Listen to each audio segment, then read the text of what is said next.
वय वर्ष 74 आहे. विद्याज्योतींचे पाय खरं तर जन्मतः वळलेले होते आतमध्ये.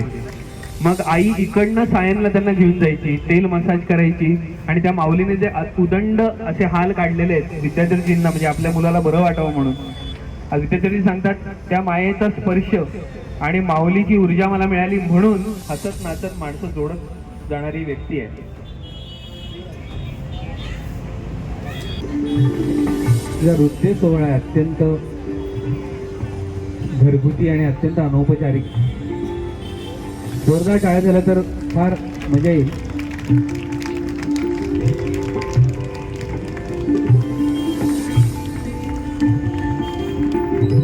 बायकोने फक्त म्हणावं की आता कुठे बाहेर जायचं नाही, आणि नवऱ्याने म्हणावं की कोसळो ब्रह्मांड किंवा विस्कटो आकाशगंगा, पावले उठली तर आता थांबणे जमणार नाही.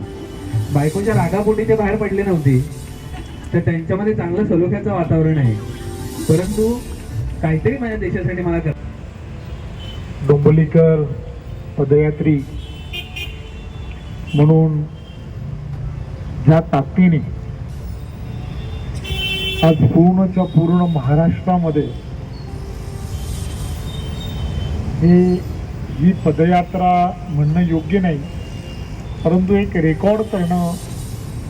74व्या वर्षी ज्यावेळेला एक व्यक्ती मनामध्ये असं ठरवतो की मला महाराष्ट्रातील सर्व जिल्ह्यामध्ये असणाऱ्या अशा असंख्य महाराष्ट्रातील वेगवेगळ्या क्षेत्रामधील, मग तो विद्यार्थी असेल, तिथला असणारा शेतकरी असेल, तिथली असणारी माता भगिनी असेल, या प्रत्येकाच्या जीवनामध्ये असणाऱ्या अनंत ज्या अडचणी असू शकतात आणि त्या फक्त त्या जाणून घेणं.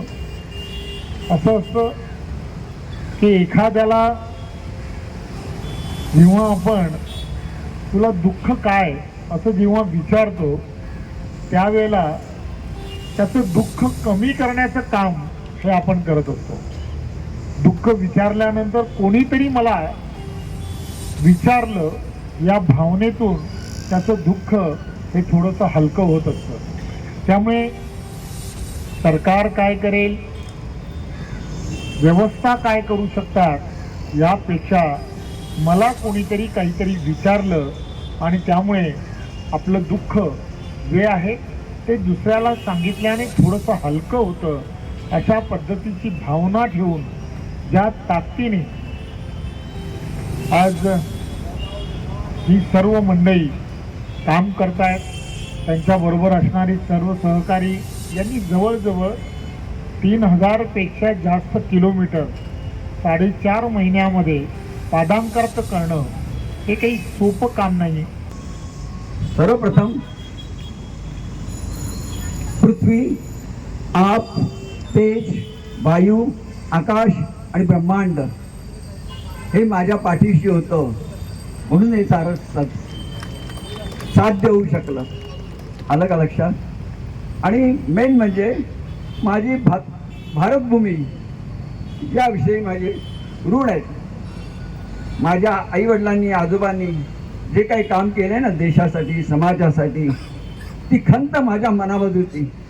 अरे मी तर 40 वर्ष फक्त नोकरी केली आणि फक्त माझा छंद जोपासला. पण ज्या दिवशी मी रिटायर झालो ना, तेव्हाच मी ठरवलं की आता मी संपूर्ण भारत चालणार आणि जाणून घेणार. तसं अनेक माया जाणण्याचा प्रयत्न केला. आलं लक्षात? मी एक पदयात्री म्हणून या भूमिकेतून गेलो. खरं म्हणजे माझ्यासमोर माझे आदर्श आहेत शंकराचार्य, संत नामदेव, गुरु नानक, विनोबा भावे, महात्मा गांधी या लोकांनी पदयात्रा केल्या. त्यांच्यापुढे मी काहीच नाही. पण मी एक खारीचा वाटा म्हणायला हरकत नाही. मी पण म्हटलं थोडाफार प्रयत्न करूया, होती नाही.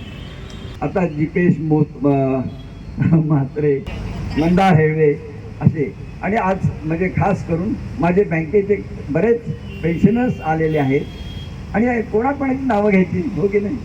मला भरभरून प्रेम दिलेलं आहे आणि ह्या प्रेमामुळेच मी हे सारं साध्य करू शकलो. आता माझे नातेवाईक खास नाशिकहून आलेले आहेत. आलं का लक्षात? हो की नाही? माझे याही म्हणायला हरकत नाही. आणि खास माझी अर्धांगिनी, हो की नाही? माहिती म्हणजे अशी आहे की मी कायम चालत असताना आजूबाजूची शेती, त्या शेतीमध्ये काम करणारे कामगार, तसेच रस्त्यावर काम करणारे कामगार, मळे, तसंच आजूबाजूला जिथे शाळा दिसेल किंवा विद्यार्थी दिसेल तिथे मी आत जायचो आणि तिथल्या मुख्याध्यापकांना सांगायचो की मला विद्यार्थ्यांशी संवाद साधायचा आहे आणि कायम शांतता, मानवता, शिक्षण, पर्यावरण, कन्या भ्रूणहत्या, बालमजुरी आणि शेतकऱ्यांसाठी कायम लक्ष द्या, यासाठी मी पदयात्रा केलेल्या आहेत. या गोष्टीसाठी मी पदयात्रा केली आणि अनेक अनुभव मला मिळालेत. असं एक नाही आहे, हो की नाही? असंख्य आहेत, हो की नाही? पण मेन म्हणजे लोकांना भेटणं. विद्याधरने खऱ्या अर्थाने आपल्या छंदातून आपण ध्येय कसं गाठू शकतो याचा आदर्श उदाहरण त्याने आपल्यासमोर मांडलेलं आहे.